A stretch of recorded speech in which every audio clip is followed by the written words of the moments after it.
aqui de Goiânia. E para quem que você vai fazer pergunta, Fernando? Pro Divaldo. E qual é a pergunta que você tem para o baiano mais querido? O que dizer sobre a ideologia de gênero? Obrigado, Fernando.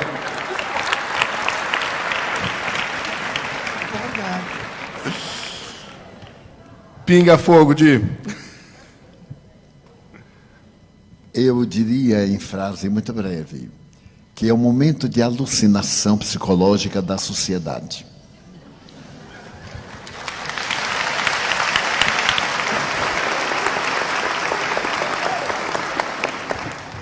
Em uma entrevista que recomendamos, Iraci Campos, do Centro Espírita Joana de Ângeles, da Barra da Tijuca, entrevistou o nosso Haroldo a esse respeito.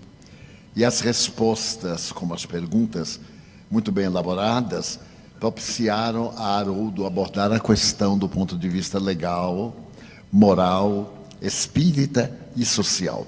Vale a pena, portanto, procurar na internet esse encontro de Iraci Campos com Haroldo Dutra.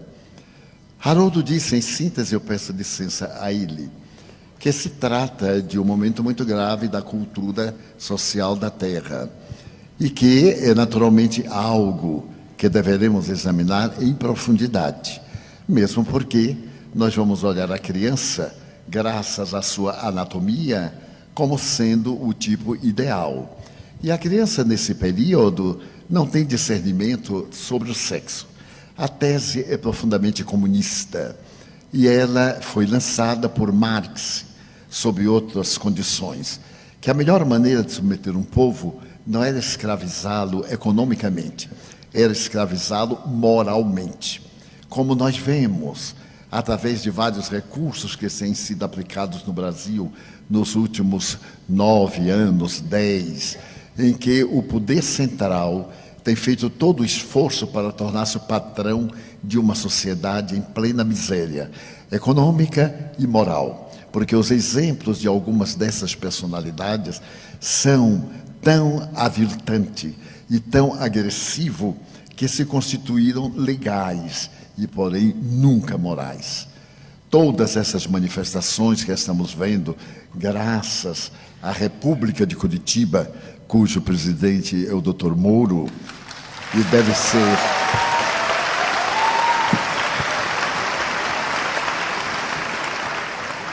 o desnudar da hipocrisia e da criminalidade.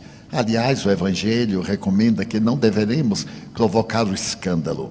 E o nosso venerando juiz não provocou o escândalo, atendeu a uma denúncia muito singela.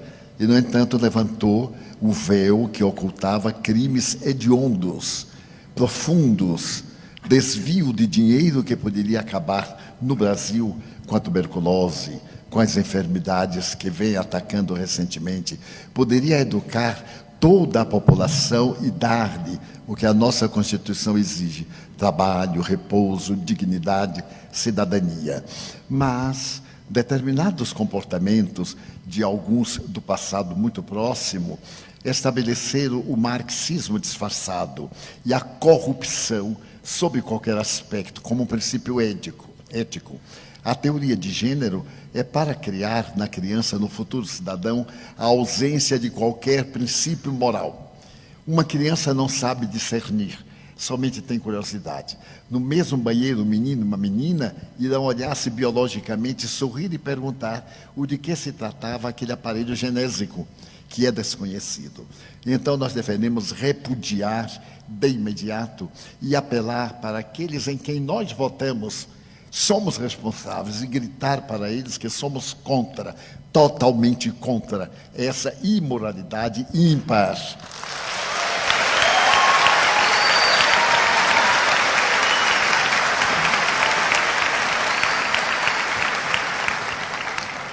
Vão me perdoar uma blasfêmia agora para adultos.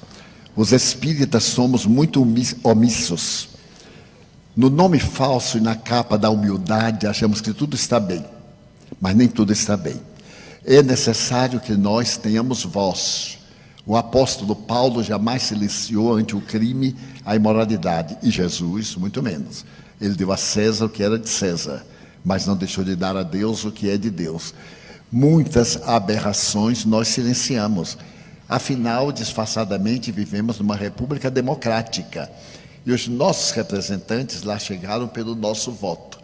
Já está na hora de acabar de votar por uma percata japonesa. Já está na hora de deixar de votar por causa do emprego que vai dar ao nosso filho.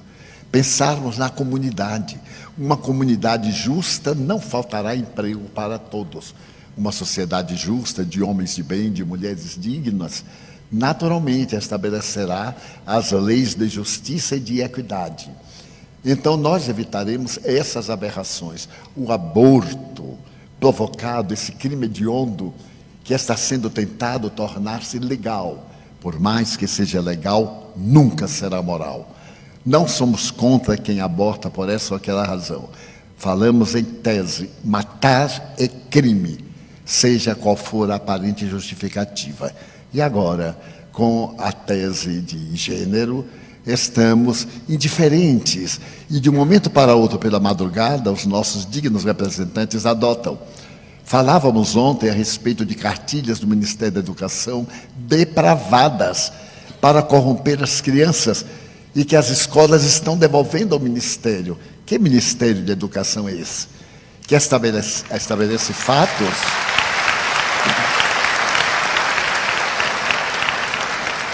Deu uma indignidade muito grande. Os pais devem vigiar os livros dos seus filhos e, naturalmente, recusarem. Nós temos o direito de recusar. Nós temos o dever de recusar. Victor Hugo já nos falava há mais de 150 anos, um grande pecado é a omissão. E Kardec nos falou que não era nobre apenas não fazer o mal, porque não fazer o bem é um crime muito grande. Então precisamos ser mais audaciosos, espíritas, definidos, termos opinião. A doutrina nos ensina. E para os jovens, eu direi que há uma ética, liberdade. O sexo é livre, livre sim, mas ele não tem a liberdade de indignificar a sociedade. Poderíamos sim exercer o sexo, é uma função do corpo e também da alma, mas com respeito e com a presença do amor. Portanto, a teoria de gênero, jamais.